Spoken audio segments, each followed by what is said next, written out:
Welcome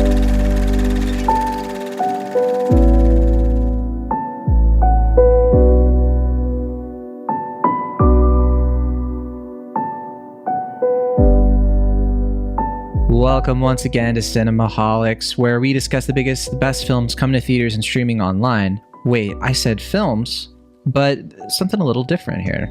That's right, because you probably saw already the name of this little excerpt, this little clip is Stranger Things, which is definitely not a film. It is a show. So I have a lot to explain here, but first I got to get a couple other things out of the way. First of all, I'm John Negroni, you know me, from San Francisco. From the Ozarks, a bunker in the Ozarks, he likes to say. He's somebody who he's been on Cinemaholics before, although it's been a few years. He's a film critic, member of Critics' Choice, host of the Sift Pop podcast. I'll let him do the. I feel like I can't do it justice. It's Aaron Dicer. Hey, Aaron. Oh, hey, John.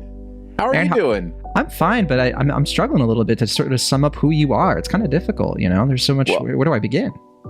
Yeah, there's just so much to me, honestly, and so many layers. Do we really have the time to really go into who is Aaron Dicer? I think we do. Let's spend the next 60 minutes really talking about me. No, I did want to start by saying, are we sure these aren't films?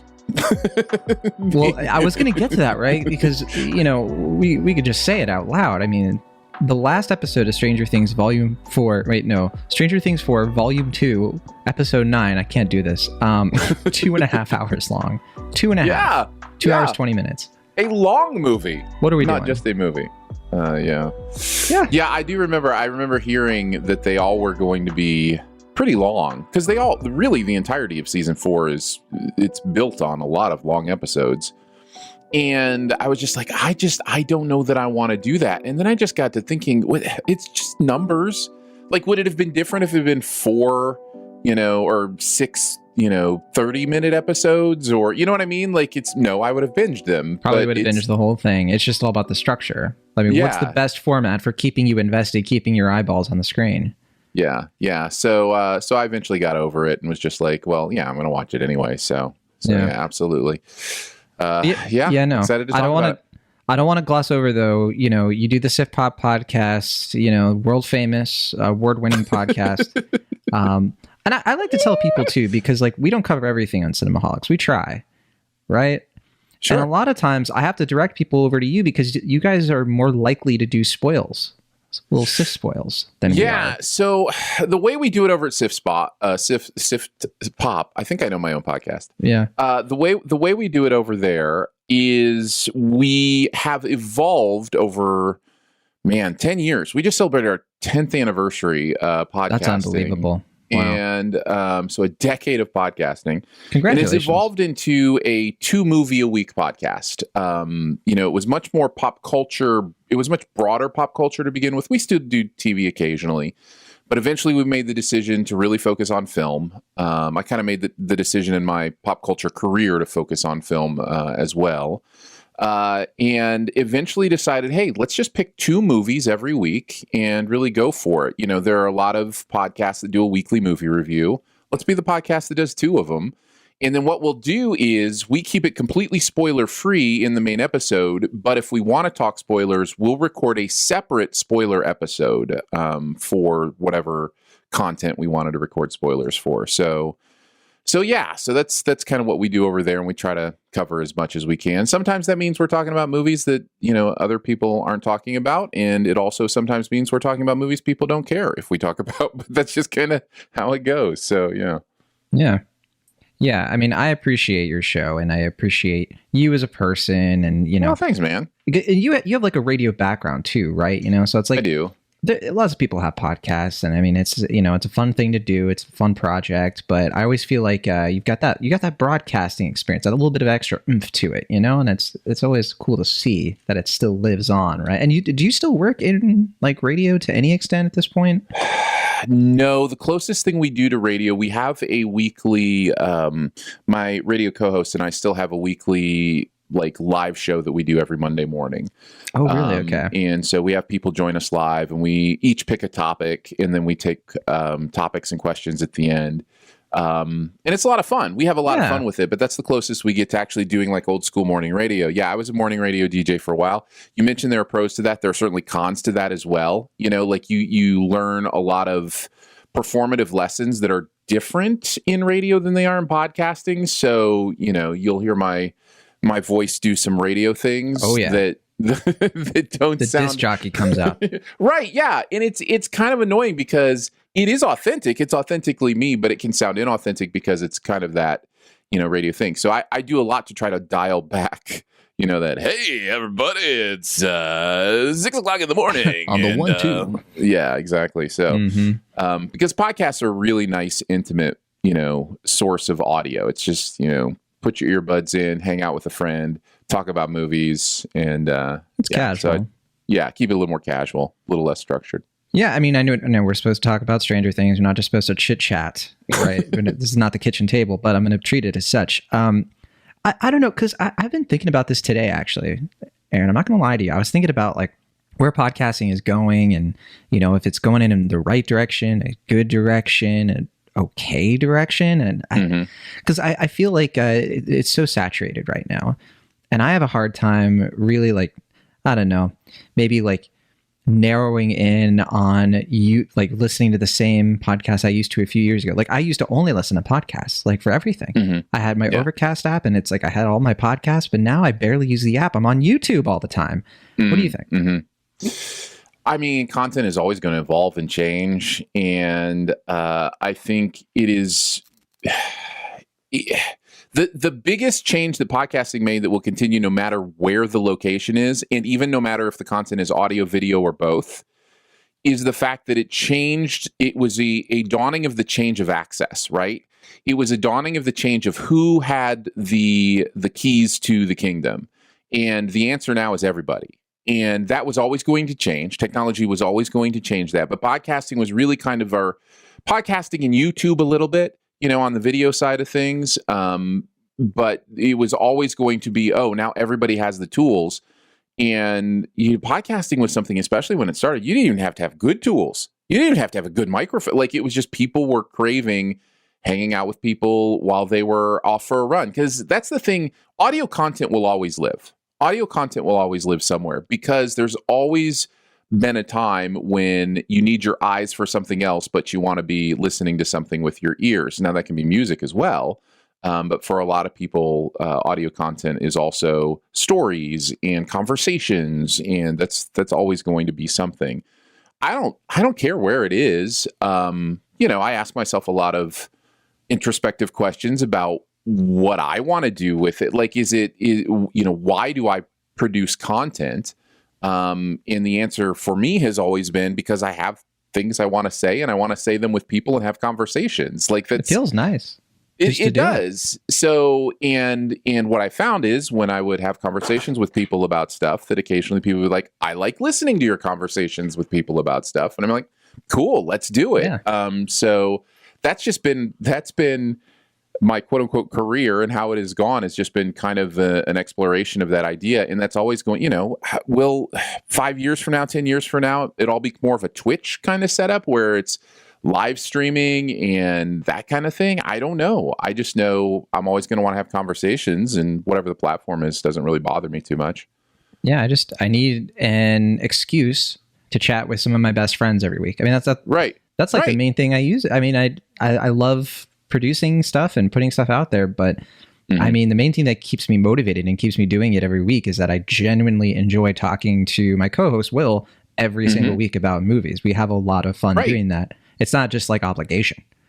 Speaking of which, though, I guess I got to address that. Where's Will? I know some of the listeners are probably like, he's too scared. He wouldn't watch Stranger Things because the horror elements, right? The horror, he saw the runtime. That's what I'm talking about. He saw 2 hours and whatever per episode. No. So what we're doing this week is, it's Independence Day coming up in America. And so we decided we were going to celebrate by being independent from each other.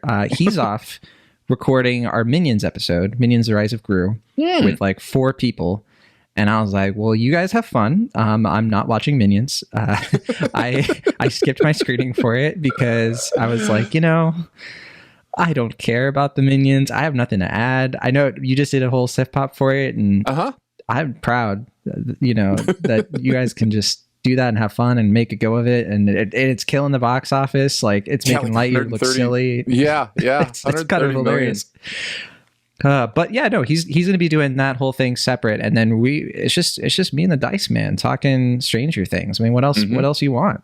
I've actually been meaning to talk about Stranger Things on Cinemaholics since 2016.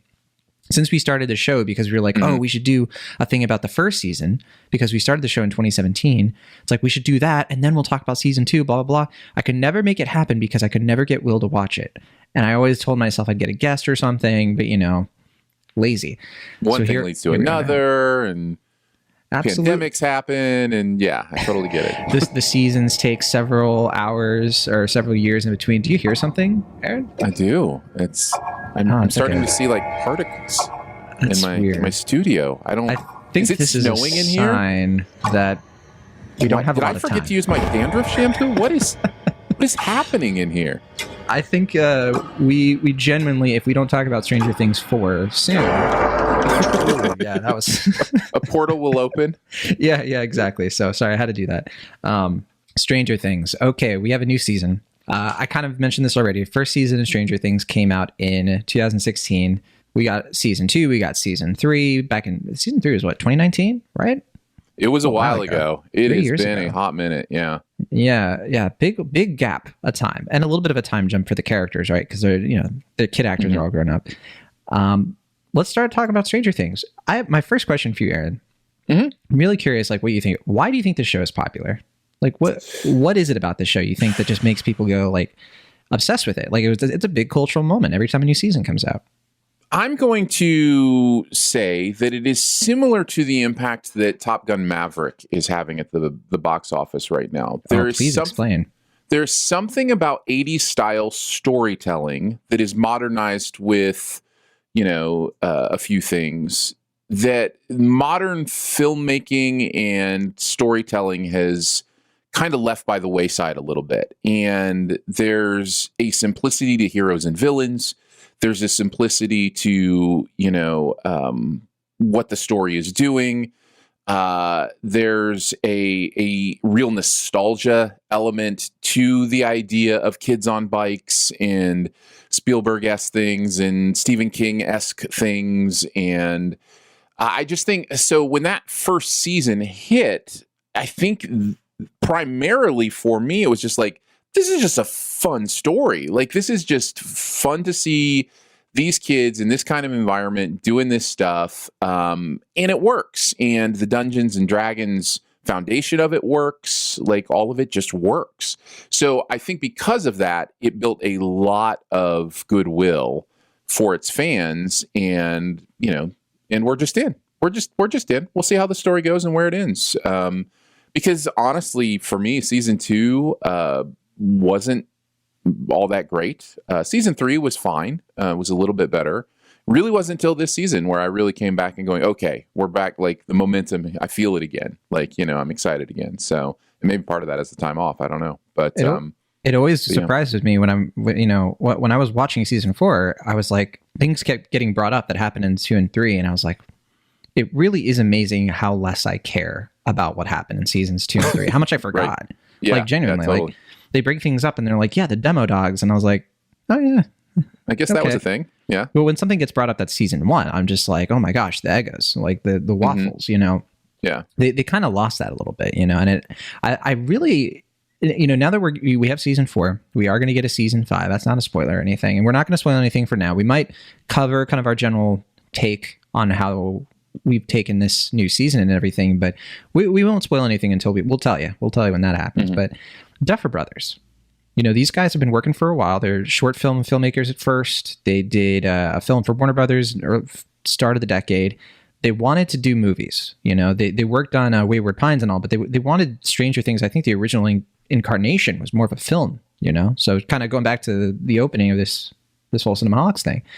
And they pitched the idea, though, but Netflix was like, this is a show. I think that's where they landed with it. Sean Levy helps them make them. And then here we go. Like, it just kind of blew up, in like one unbelievable, I think it was like the summertime. when Stranger Things blew up, all of a sudden everybody was talking about it. Everybody had watched that season, and it becomes Netflix's flagship show. I think I was asking Will, like, is this the flagship show for Netflix? I feel like it has to be, right? I would have said yes after season 1. Okay. And then I am leaning yes after season 4. But Exactly, yeah. but Squid Game is certainly vying for that that title. Queen's Gambit, if that wasn't a limited series, I'd say like, oh yeah, that's, the next big Netflix thing, but I feel like they're done with that.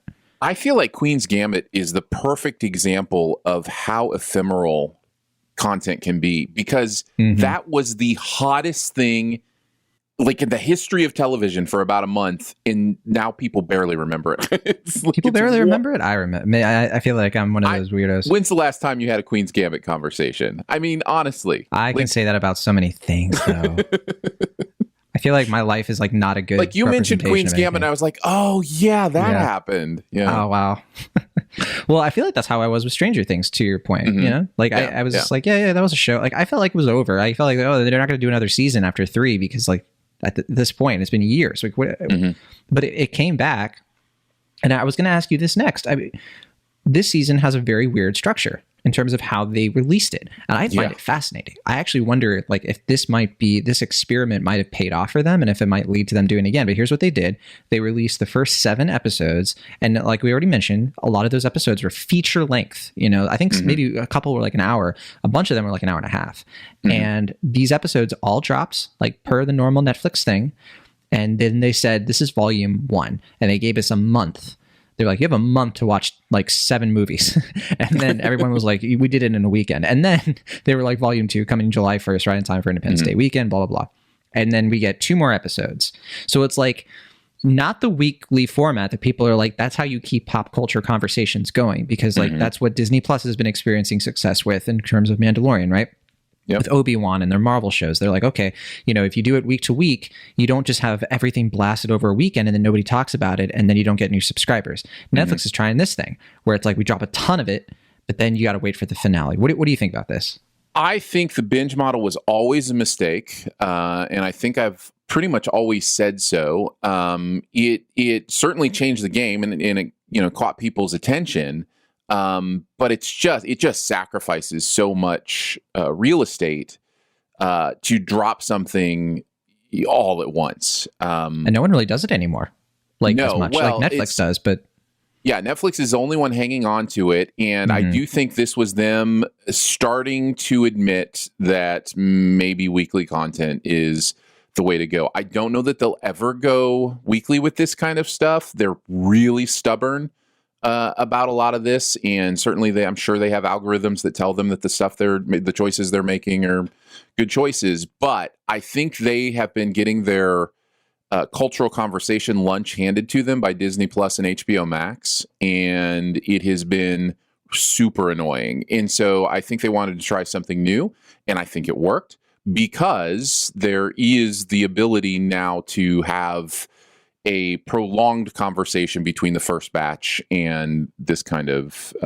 final finale. What I've noticed, I think Prime does this a lot, and I think this is really smart.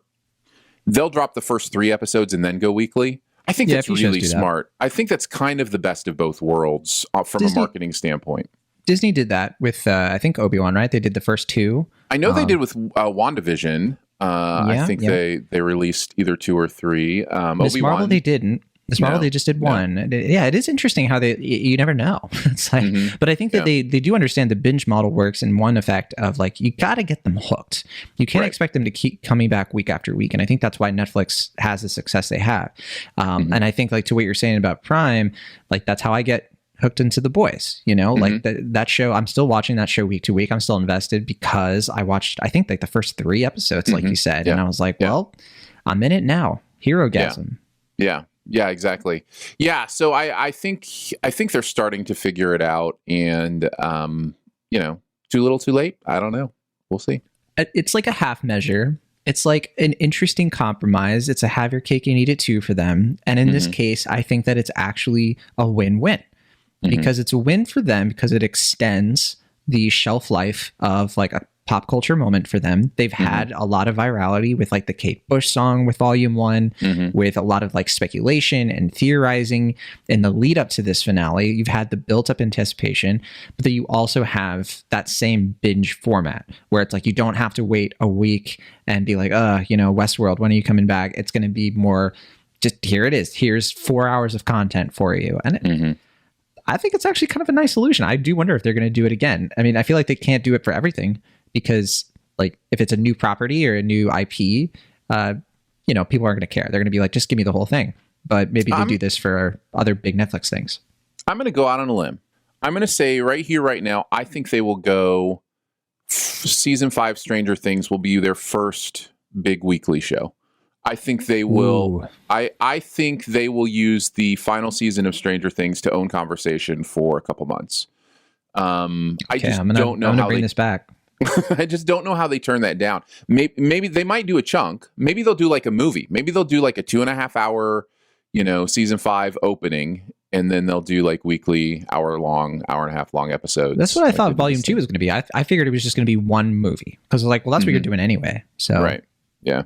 But to them, I feel like the Duffer Brothers, like writing this show as a show, is too like ingrained into the show's DNA at this point that I feel like a movie would be kind of. It could feel a little weird. It could feel a little off balance. But I do want to mention because I know that people have different opinions about Stranger Things. A lot of people, like we already talked about this. A lot of people like the first season. A lot of people like you and me were just sort of so on the other seasons. Like it was never bad. Like it was never like one of those things where I hated watching it. No. It was just like, it just didn't have that same spark, that same magic. But then it sounds like you had a similar experience in me with season 4. Stranger Things 4, Volume 1, where I felt like I was into it again. I was actually like kind of captivated by what was happening.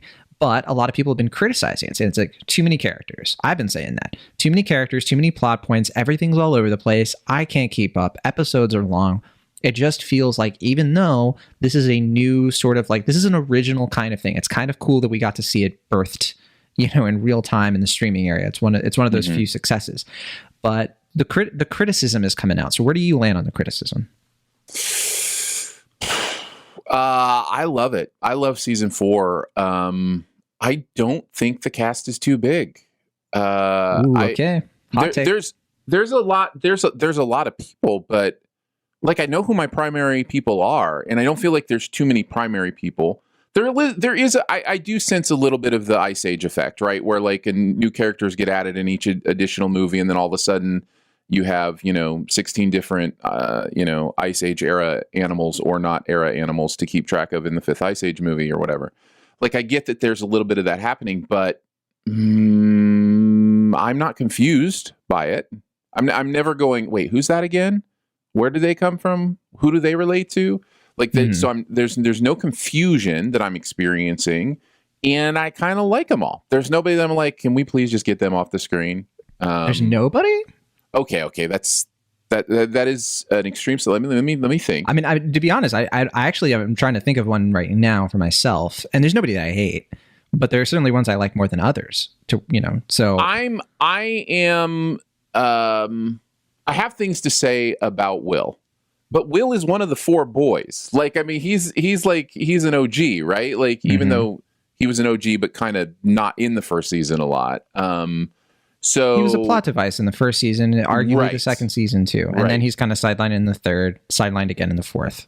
But they're kind of setting him up for more. It's just I didn't necessarily want to go too far with him just because I have thoughts and predictions, but. No, I can't think of anybody. Anybody that's shown a ton that I like even the new additions, like was it Yuri or whatever? Like I like Yuri's great. Like give me more Yuri. I don't know. They're smart enough to do him in small doses. Although I do like the one guy who plays Jack and Hagar in this. He plays Jack and Hagar in Game of Thrones, excuse me.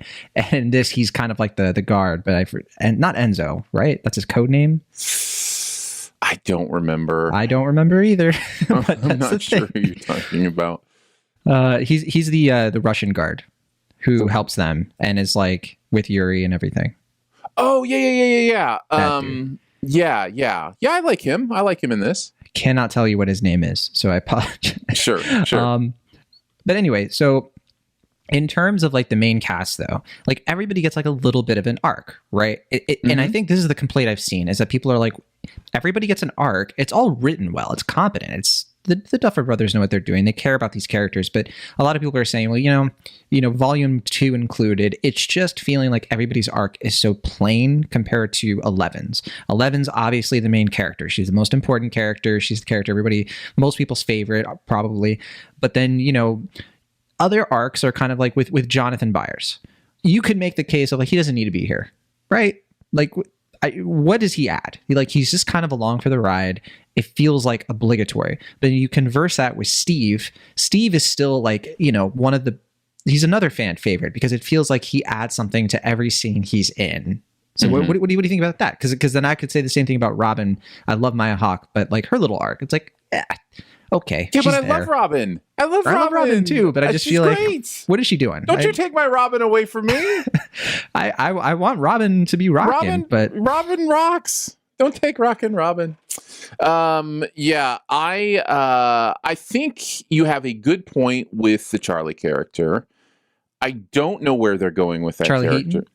Yes. Okay. Yes. Yeah, the Charlie Heaton character. I don't know where they're going with Jonathan. I don't know. I think they're trying to milk the love triangle a little bit more, which is interesting because I usually hate that. But I was kind of like, actually, I'm kind of down to see how this plays out. Because they kind of took a break from it for a little bit. I'm just kind of like, you know, because season 4, they really put Nancy and Steve in the thick of it. And so I'm just, you know, I bought into that. But yeah, I think that's fair. I think that criticism is fair of the Jonathan character, but I still don't hate it. Like I still, you know, it's not like when he was on screen just hanging out, I was like, get him off. Why is he here? Like I know that guy. I know he was in season 1. I know that guy. I guess that's the argument I'm seeing. It's just like you like him, but it's like there I don't know. There is a disparity between some of the characters being more like one good example is I think that everybody in the Russia storyline kind of has like a really good part to play. You need every single person there for it to function. You know, you have to have Yuri. You have to have the Russian guard. You have to have Dimitri, Brett Gelman's character.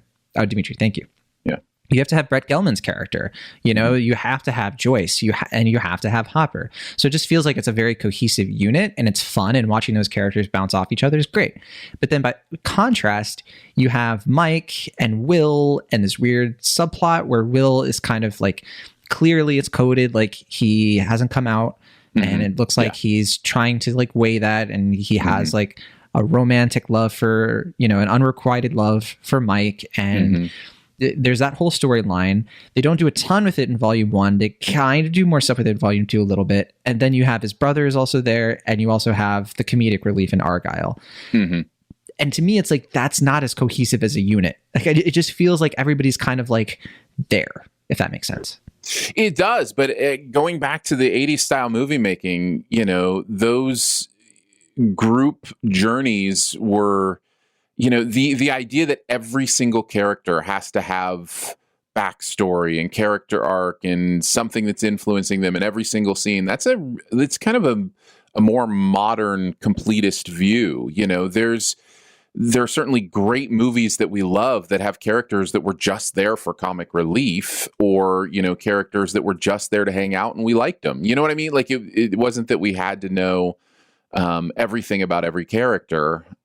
So I guess for me, if a character's not annoying me, come along for the ride. Like, you know, more the merrier. Yeah, the more the merrier. I can buy into that. Yeah. The storyline has been, and you know, we can kind of give away at this point things that happened in volume 1. We won't say what happened at the very end, but we can talk about volume 1. The main storyline here is that they're essentially saying that all the other seasons have been leading up to this. You could make an argument that it's a bit of a retcon, or a bit of a sort of like recontextualizing of seasons 1 through 3, where it's like, actually, there was, a villain. There was a humanoid villain, a character tied to Eleven's past. This didn't really start when 11 opened the gate in season 1, or like right before season 1. It started years before that. And there's this whole mystery structure to volume 1. That's the part of it, one of the parts of it that I loved. I thought that was a very well executed twist. I thought it was really, the whole thing with Vecna, Henry, his backstory, the way that they seeded that, I thought it made it very engaging, very fun to watch, despite my complaints about some of the casting. And it sounds like you agree. I totally agree. I think the mystery element is something this show really... I don't think it's nailed it this well. I was thinking back to season 1, and it's not... I mean, there's the mystery of who is 11, but that's not necessarily a mystery season 1 is trying to answer completely. So, it's interesting to kind of be hanging out here towards that place where the writers know they see the finish line, which is always, interesting to me, because then you get a real clarity of momentum, right? And I think that's what I felt with the mystery in the story, was just a clarity of, we know where we're going and we're running now. Like we're going to get there. And I found that exciting. Yeah. I think to what you're saying, it makes the stakes feel a little bit more pressing than the last 2 seasons, because the last 2 seasons were always sort of, the first season was, okay, we got to find Will. And there's this very upsetting, evil dimension that we have to navigate. And then also, oh my gosh, there's this like psychic girl we just met. Seasons 2 and 3, they had their own sort of things, it's like, oh, we gotta, what's going on with Will now? And then season 3, it's like, we're at a mall. And then season 4, like, I can't even remember. That's why I'm just sort of saying things. We're at a mall. Yeah. That's like, when I try to remember season 3, that's all that like comes to my mind, is like, they're at the mall. And it's very, very important that they're at the mall. Anyway, yeah. Season 4, it starts off with like, okay, there are some killings. All right, cool. Yeah, that's par for the course for Stranger Things. But then it evolves. It becomes way more about, it's not just these killings. These killings mean something a bit bigger. And I think they mean something more personal. They create this system where, for example, the Max character, it's not just something bad happening to her externally. It's like this creature, this evil human being turned demon, whatever, is in her head. And that's when, like, the more personal it starts to get, the more it's like, this is the show progressing. This is getting beyond sort of like the formula of the first season and doing something a little bit different. I think that's why it works. I think that's true. And you mentioned Max, and how great is Sadie Sink? I mean, like, just incredible work. And here's the other thing, I guess this goes in the pro column too, which is, I think the Duffer Brothers and all those who are responsible for structure and scripting and directing, they're using their pieces really well. I think they know what they have in their individual pieces, and you mentioned that some pieces are brought to the back, some are brought to the front. I think they're doing that intentionally because they know what they have. Like, I think they know what they have with that Max character, and so they're bringing it forward in some ways. I really think that there's some really smart character focus going on in season 4 to keep the momentum going too. Now we do go. I guess we can talk about volume 2 now, and I feel like the enthusiasm for volume 1 has been generally pretty positive. Volume 2, I've seen a mix. I've seen some people just be like, you know what, this didn't really work for me, and I'm fresh off of it. I watched episode 8 yesterday, and then I watched episode 9 over the last 12 hours. That's how long it took. Joking. 2.5. Real time. But yeah, no, I watched it, and I kind of came away from it kind of like, okay, this was the the climax and the resolution. The last episode has like a big chunk of it devoted to, okay, now we have to sort of see what happens after what happens, without giving anything away, of course. What's your general take on this? Because I'm still kind of processing it myself. I still think like everything we've said so far that was positive, Sadie Sink's performance, some of these new characters. I love Joseph Quinn as Eddie Munson. I'm thrilled with how that worked out as a character. I'm still, though, kind of wondering how I feel about the way the story wraps up. So what do you think? Obviously we're still processing. As we record this, it literally came out 2 days ago. Like, it's, there's no possible world aside from screeners that we would not still be processing this. And they only gave it to Junket Press. Not a lot of people saw this early. Yeah, no, definitely not. I didn't. I saw all of it yesterday. I watched all of it yesterday. So for me, I am still in.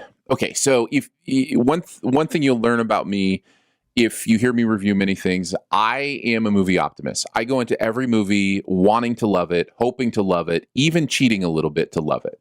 I am so thrilled to enjoy film that I'm willing to overlook a lot. Genuinely am. Along with that comes a real recency bias. So if I like something, chances are I'm going to really like it right after I saw it. So keeping that all in mind, I am thrilled with the final 2 episodes. I think it really wrapped up what it needed to for the season. I always hesitate when there are extended post-climax things happening where I'm like, this feels like next season work. Like, let's just go from the climax and roll credits. But there's a lot of post. Oh, I thought we were done now in this one, and that I'm still processing and trying to figure out what that's all about, because that is all stuff that isn't necessarily going to be important for another year, 2 years. I don't know whenever season 5 comes out. So they can't wait that long, because these kids are they're going to be in their 30s by the time. I mean, I think the guy who plays Dustin is 20 years old right now. Yeah. Right. Yeah. Yeah. Could be. This is the first since season 1 where I'm not distracted by their ages. And I think it's because of the gap. I think it's because it was such a long gap that watching them now, I was able just to recontextualize their ages in the story now in a better way. But season 2 and season 3, I was like, these kids aren't the age I want them to be. I don't know if that's terrible, I guess, but it's, it was just what my brain was doing while watching it. But season 4, I didn't feel that at all. Yeah. So, yeah. Yeah, I mean, they're still getting a little bit of hay out of Steve Harrington, the babysitter, and even though they kind of point out a couple times, they're not really like little kids anymore, but, they're kind of taller than you. I think I'm definitely coming out on the side of I enjoyed it. I didn't check out while I was watching this. I'm still, I do wonder how I would feel if I had watched everything at once. If I had watched volume 1 and volume 2 sequentially, because I wonder, how much the expectation game is playing here for some people, and I'm similar to you. I typically just sort of let things come as they come, and I'm willing to overlook things a lot. But I do want to mention, I mean, the production values of this show are astronomical, and I wonder sometimes, I'm like, is it, I appreciate it. I feel like it's a feast for the eyes that we have television. I was around when television was on a totally different level of what you could expect from a TV movie, let alone an episodic TV show. To see this is not just blockbuster, budget filmmaking. This is the most expensive stuff you can expect to see on any screen. And the fact that they're doing this for a relatively young IP is very, I think is really cool. I think that's a really interesting thing. I know some people will be like, it's not really original because it's, Stephen King and it's Steven Spielberg. What are you going to do? But I think it's still original. It's borrowing a lot of things. I think I was actually going to mention this. So you were alive in the 80s. I was not. Thanks, John. So thanks. Appreciate that. Not to put an expiration date on it. I got 4 years in the 70s, baby. Hey, I wasn't going to mention anything else. That's for you to.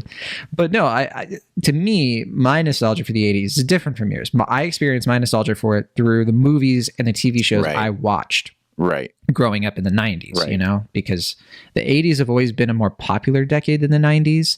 They've always been more to what you're saying. I guess, I don't know if cinematic is the right word, but it's more of a decade that has a feeling, a signature style, whereas the 90s is very MTV. It's very different. It's just it doesn't quite measure up. I mean, listen, the internet came along and absolutely ruined decade consistency. It's impossible to think of what a decade means after the 80s, in my opinion. It's You think really the internet difficult. is the reason for that? I really do. I think the technology, I maybe broaden it to technology, but yes, in general, the idea of, I was just talking about this with the black phone, being set in the 70s. That there's just, you watch a movie like that and you just go, what a different world. It's just The was, analog nature of it. yeah, just the completely analog nature. So yeah, I think it's difficult for there to be as much individualism and like trend setting, and that kind of stuff is so different now because it all happens so quickly and it's so ephemeral and it's so that it's just, decades happen in years. It's like you can talk, you're more easily to talk about what 2003 was than what the aughts were. You know what I mean? Like it's I don't know. It's a weird time and a weird thing. It's an interesting observation, because I think, to what you're saying, I think the aughts are more like that for me, like the Bush era. When I think of like that decade, that's the decade where I'm like, the internet is becoming like closer to what it is to, the 20 teens were the social media era.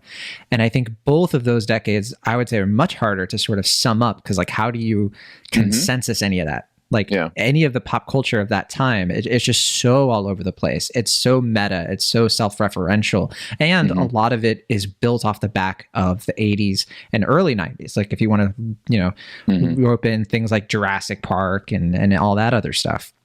So yeah, to what you're saying, it's like you couldn't really make like a Stranger Things out of the 90s. Maybe you could. And like, I'm just not creative enough to imagine it. But to that effect, I think for a show like this to exist at all, I think it's a benefit that you can watch it not knowing any of these references and still enjoy it. Like I watched this and there were a bunch of things that go over my head because like I read Ready Player One and I had a hard time with that. I was just like, what? But how was that experience for you, being a bit more familiar with that? I don't know that the 80s of it all is a lot of wink, wink, Easter egg references kind of stuff. I think it really is more of a feel. It really is more of a nostalgic feel for not only the era, like, you just think of the clothing and the cars and, what they're, watching on television or, literally a Michael Myers mask is in this movie. Right. This show. Dressing up like the Ghostbusters or whatever. That's pretty broad stuff. So having said that, maybe it's just because it's stuff I'm familiar enough with that it doesn't strike me as, odd. Were there things you felt like were Easter eggs that you're like, I don't get that. I don't understand. What was that reference? Kind of. Well, there's a moment, and I couldn't really say it without spoiling too much, but there's a moment where a character is like literally holding a sword, and I was like, I bet that's a reference to something, like the way, the pose of it and the body language. Like I feel like that's referencing something. I don't think it's supposed to be Dragon Slayer because they've already done Dragon Slayer, but it was stuff like that where I was like, if this is a reference, that's cool, but it doesn't need to be for me to still think it's an awesome moment in the show. Well, as the resident 80s liver thrower, I didn't recognize that as a reference either. So I'm not sure if it was. It flew over my head, unless it's supposed to be some sort of Conan the Barbarian or something like that. But could be. It didn't seem specific enough to me. I won't say this in detail, but there is a Metallica needle drop that is genuinely like they set it up, they pay it off, and it was everything I've ever dreamed of. It's the best. It's so great. Oh, probably it's so good. Probably my favorite moment of this entire, season 4, this whole thing. I thought it was fantastic. Okay, so getting a little bit more into like let's open it up here. And say like we can say things that happen in season 4, volume 2. So if you haven't watched it and you're still kind of like testing the waters, I feel like most people who are going to be listening to this have watched it at this point, if they're still listening. So I just want to open it up here a little bit because there are 2 main plot points here that I think are kind of massive. One is that 11 loses, and it's something that I think needed to happen. I mean, they were kind of like setting every single season is like then 11 showed up and saved the day. It's like every season is like that. Not this time. Well, they kind of get their cake and eat it too, if we're being honest. They do get the 11. She kind of wins. Yeah. Well, they do get the 11, saves the day moment. And I did get goosebumps, and I always love that kind of stuff. I think it's handled really, really well. And the losing that she does is not so definitive as much as it is transitory, if that makes sense. Like, taking the loss in this case doesn't mean, it's over. It just means, it's like she lost game 3. You know what I mean? Like, it doesn't feel like, the series is over. Well, it's like Empire Strikes Back, right? Right. They have a character who's literally in a coma. And again, I guess that was probably the point, wasn't it? Like, Could she be. won the first time, right? And then this time she loses something. She doesn't lose a hand or anything, but like they weren't going to go that far. But clearly, like, the threat is still out there. The threat has been maybe arguably weakened, but she doesn't have the means to defeat, this great threat on her own. So like next season's going to be all about wrapping that up. And the thing that I struggle with is, how can they continue to make that villain interesting? Because it's not like that villain can be redeemed. I feel like that they've made the villain so cartoonishly evil. They've made the villain so like repressive and all of this stuff. What else is there to ground in terms of the story? I'm interested to see how they try to solve that problem, because it's a tough problem to solve, I think. Yeah, there's something about the way Eleven was talking to Vecna about, this isn't your fault, this isn't you, and something about the response, which was basically, no, you're wrong, I am the monster, this is me, that makes me think that's going to be one of, if not the primary tension point of season 5. I would agree, except now we don't have Matthew Modine's character anymore. So it's like, right. what is? So yeah, if that's the way they go, which would make sense with what they've set up, how do they do that if they don't have him anymore in the show? It's strange to me that what's the character's name? You're not talking about Papa? No, I'm not talking about Paul Reiser's character? Yeah, what's Paul Reiser's character's name? His name is Owens. Owens. It's weird to me that Owens just falls off the face of the planet for that last 30 minutes. Yeah, we don't see him again, don't we? Huh. No. The government has him. And I'm wondering if there's something there that we're going to learn. What did we learn about Nina in this season? I think Nina was the thing that was supposed to be, there was something about that would make 11 powerful enough to stop Vecna, but I didn't catch what it was. Right. I don't see. That's what I'm getting at. I didn't know if I just missed it and there was more there, or if it's just all set up. I think the Nina thing is obviously going to come into play, and I just don't know what that means or what that is. So I think they're well aware of where they're going. I don't think they have a lot of brainstorming to do about the story. I think you're right. I think they mapped it all out. So it's just one of those things where like they leave it in such an interesting place from a storytelling perspective that it's getting me to wonder. Not a lot of like major character deaths, like we said, we would spoil things here. So I think like, Eddie Munson dying was kind of expected. I think that like that was his arc, of running away and everything. As soon as he was suspected to be a serial killer, he had to die. Like there's no weird thing where he comes back and, is then arrested. And then there's they had to kill off Jason because they just made him unhinged. So like there's no coming back from that, as a character. and they kill off Brenner, Papa. So like those are the 3 main deaths.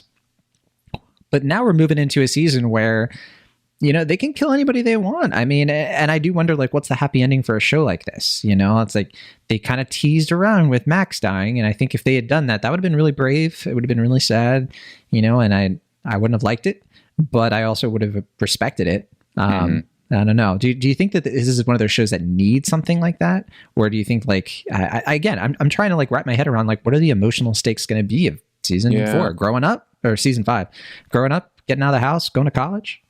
Yeah, serve the story, right? I don't know what they think best serves the story. I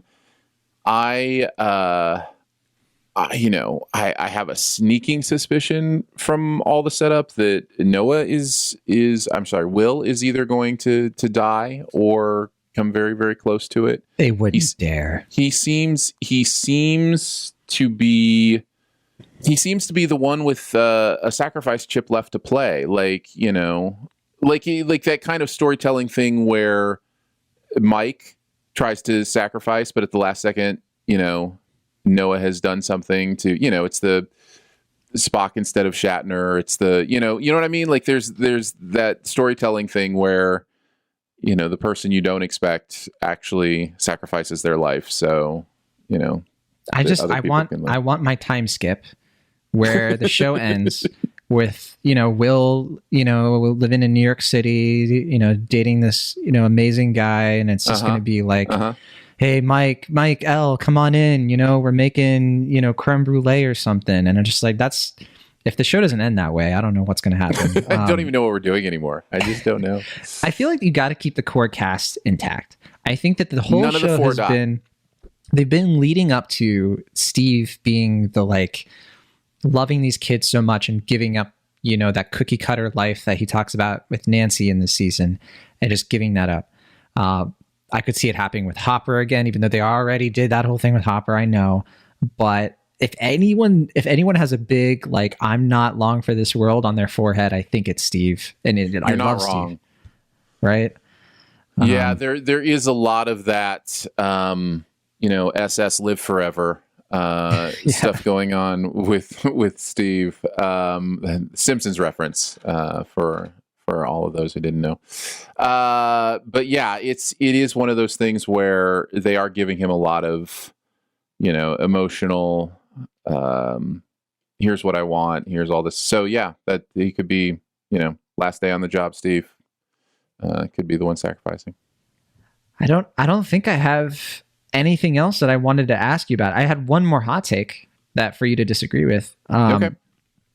Volume 1, I think the Russia stuff was kind of cool. It was interesting. I thought it was, cool. Oh, checking in on Hopper. What are they going to do? The plane.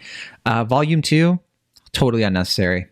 If there was one thing to take out to like make it shorter and to just cut away, it's the Russia stuff.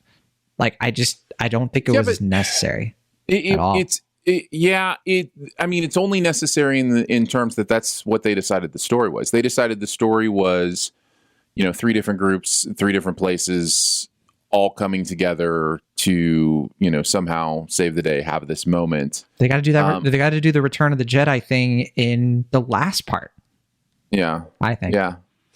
I just don't know. For me, not only did it feel unnecessary, it also was anticlimactic. Like there wasn't, I'm not trying to say Hopper, cutting the head off of a Demogorgon with a sword. It was thrilling, sure. Isn't cool, but I am saying it certainly didn't do the thing they thought it was going to do. Like the whole plan was they were going to keep Vecna distracted. Did I miss it? Did it actually help somehow? I thought their plan was they had to destroy the creatures because they had particles in them and that would help. And it made no sense to me. And well, that's what I'm saying. I thought the idea was they destroy the particles, which is the creatures, because all the creatures got out, and that was supposed to distract Vecna enough, that I think distracting Vecna was what the other group was trying to do.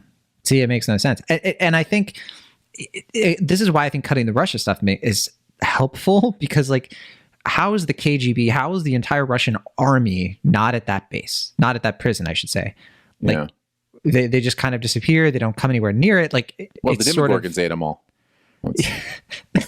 Well, they just ate the prison guards, right? And that was the thing that I just didn't get. I was like, how in the world is this, like, do they have like the wiggle room to navigate the situation? And I was like, well, just if they had just written that stuff out, let Hopper and Joyce have their reconnection that I think they're waiting for, and then just focus on the other things. I think it would have been stronger, but what do I know?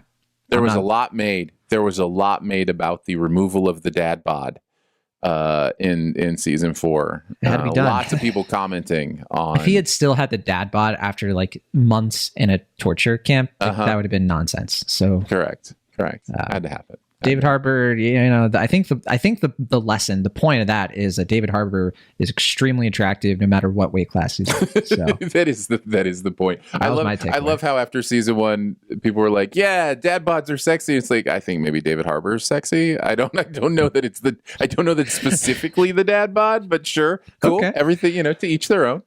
For sure. As we're kind of like winding down here, and I the name of the actor that I was blanking on earlier who plays Dimitri, as you pointed out, is Tom Wasicha. I don't think I'm pronouncing that correctly. He's a German actor. So take what I said, the incorrect pronunciation, and put the correct German pronunciation on it, and that's who he is. So apologies for that. Aaron, we like to do something on Cinemaholics when we're kind of finishing out, and we're saying our goodbyes and everything. We play a little game. Okay. It's called the Rotten Tomatoes game. Okie doke. It's where, well, first I have to ask you, have you seen the Rotten Tomatoes score for Stranger Things season 4? I have not. Perfect. I have not. I'll look that up right now. Nope, don't look it up. I'm just kidding. I'm just kidding. Okay, I was like, oh, maybe you didn't hear me. No, so we're gonna have you guess a little bit of a guessing game. So you get to, I'll tell you how many critics have plugged in their little review. I assume you might be one of them for all I know. I don't know if you did a review for this one, but if you didn't, then that's even less of a hint, right? So critic ratings, there are 158. As I go, Rotten Tomatoes goes. That's the saying over there at RT. Oh boy, okay.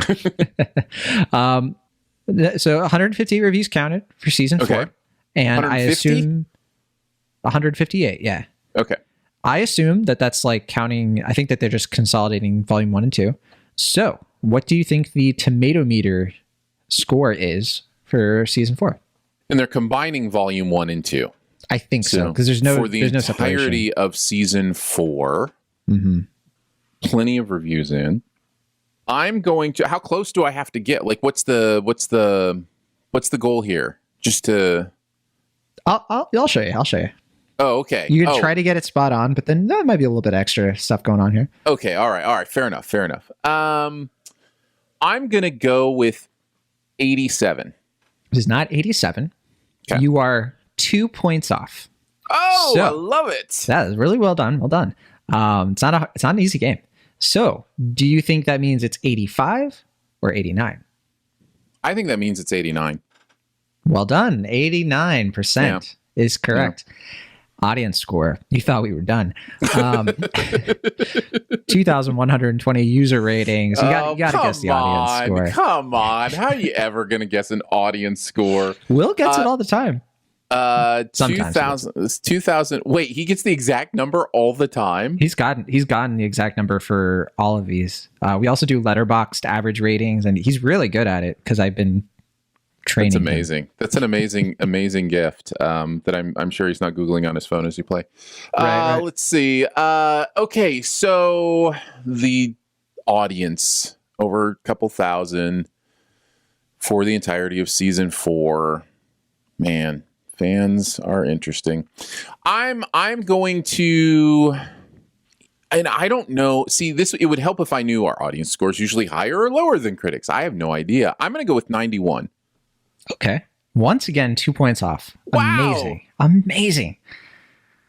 So, do you think it's 2 points lower or 2 points higher? I think it's 2 points higher. I think it's 93. It's 2 points lower. Okay. It's a split, they were the same. 89-89. Nice. Is that usually the case, or is that a weird thing? Well, we don't usually do shows, so I don't know how that compares. With movies, usually audience score is higher. Yeah. Mm-hmm. So that's usually the helpful indicator for, like, even if you get the tomato meter wrong, usually you kind of get an idea, at where it might be elsewhere. I have one last question for you. I'm looking at all the Stranger Things seasons. Mm-hmm. I think, I'm just going to say the first season has the best Rotten Tomato score. I'm not. But what do you think has the second best? I mean, for me, it's season 3. I'm going to say season 3. It's not. It's season 2. Okay. But here's the thing. 3 and 4 are tied for third. They both have 89%. Season 1 has 97. Season 2 has 94. So it's been going down every season, which I find kind of interesting. Makes sense. I guess that makes sense. But yeah, I would reverse those for sure. But okay. That's the Rotten Tomatoes game. It's America's favorite game show. And Aaron Dicer, America's favorite pop culture podcast host. Thank you, of course, for doing the show. I mean, I didn't make the rules. I'm upset about it, actually. I'm hauntingly jealous. But no, thank you so much for coming on. Please plug as many things as you want. Tell listeners, where do they got to go? They're like, I need more of this voice. Okay, so I do a bunch of stuff. I mentioned the weekly radio type morning show, Monday mornings, that I do with my former radio co-host, Danae Hughes. That's called The Morning DNA, and that is 9 a.m. Central Time every Monday. You can follow me on Twitter for links and stuff. That's at Aaron Dicer. Also mentioned Sif Pop, the weekly podcast comes out usually pretty early in the week. We record live on Saturday mornings usually. And so you can check that out again at my Twitter, should have the links there. I also write for the YouTube channel Cinema Sins and narrate the YouTube channel TV Sins. So I didn't know you were doing narration. What? Oh yeah, I do all the That's narration fun. for TV Sins now. I've been doing that a couple years and really enjoying it. So yeah, you can check that out. If you have opinions on Cinema Sins and TV Sins, I would love to chat with you one-on-one about. Have you any narrated the of your TV strong Sins for Stranger Things? Have you? Yes. Wow. We did the entirety of season 1, and Wow. so there's actually a Stranger Things season 1, Everything Wrong with Stranger Things season 1 video. That is Jeremy's voice, who's the main narrator for Cinema Sins for the first 2 episodes, and then my voice for the remaining 8, right? Weren't there 10 that first season? I can't remember. That's fantastic. So we get to hear all of the contradictions, all the nice things you said here, like going to go out the window. It is All comedy. It is comedy, folks. It is comedy. thank At you. least it tries to be. Thank you for doing the good YouTube work and for coming on here. Really Yeah, of course. appreciate the spirited discussion. You helped me feel a little bit better about season 5. I appreciate that a lot. Oh yeah. I'm excited. I'm easy though. I'm easy to please in many ways. So yeah, I'm excited to see what season 5 is going to bring, and it's going to be sad when Dustin dies, but you gotta do what you gotta do.